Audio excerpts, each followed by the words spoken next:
25મી બાદ 27મી પણ ચૂંટણી મોકૂફ રખાઈ છે, શું કહેશો? દિયોદર તાલુકા પંચાયતના પ્રમુખ ઉપપ્રમુખની ચૂંટણી 25 તારીખે યોજાવાની હતી. 25મી તારીખે અમારા સભ્યો બધા 12 સભ્યો કોંગ્રેસના છે, 10 ભાજપના છે. એ દિવસે પણ આખો દિવસે સભાખંડમાં બેઠા 6 વાગ્યા સુધી. એમણે ફરી 27 તારીખ આપી.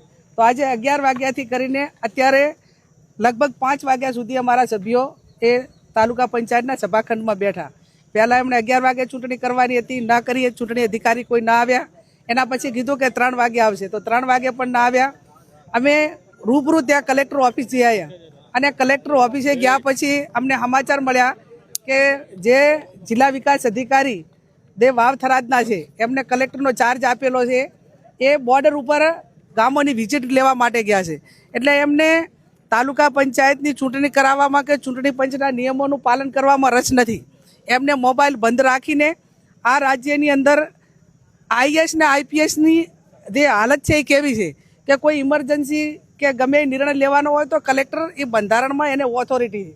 એ નિર્ણય લેવાને બદલે કલેક્ટર મોબાઈલ બંધ કરીને એ બીજા ગામડામાં જતા રહે અને ચૂંટણી પંચના જે નિયમો છે એનું પાલન ન કરે. આનાથી બીજા ગુજરાત માટે કાળા દિવસો કોઈ હોઈ શકે નહીં.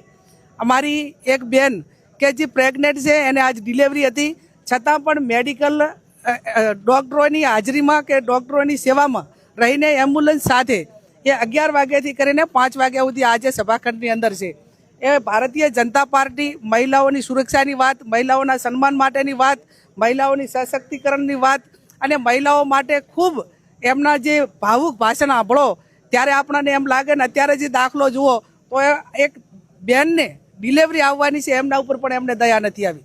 હું ચૂંટણી અધિકારીઓ એમને કહેવા માગું છું, રાજ્યના વહીવટી તંત્રને કહેવા માગું છું અને જે એમના ઓથોરિટીના ખરાબ બધું આ કૃત્ય કરવાવાળાને કહેવા માગું છું કે તમારે ઘરે બેન છે, તમારે ઘરે દીકરી છે, તમારે ઘરે પણ કોઈ મહિલાને ડિલિવરી હશે અને એ ટાઈમે આ જે આ બેન માટે તમે જે અત્યાચાર ગુજાર્યા એ તમને કેટલા અંશે વ્યાજબી લાગે છે અને કદાચ આ જગ્યાએ તમારી બેન દીકરી હોત તો તમને કેવી વેદના થોત.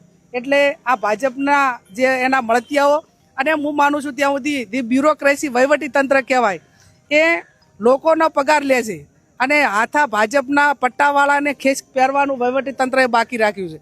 આજે આ પહેલી એવી ઘટના હશે કે એસડીએમને વસ્તી ઉપાડીને પાછો એને ઓફિસમાં નાખે અને એના કપડાં ફાડી નાખવા ઉધેની હાલત આજે આ રાજ્યની અંદર અને આ જિલ્લાની અંદર એ આ વહીવટી તંત્ર ઉપર આટલું એટેક થવા મળ્યું છે. એના ઉપરથી વહીવટી તંત્રના કર્મચારીઓ સમજવું જોઈએ કે પ્રજા ઉપરનો જે અત્યાચાર છે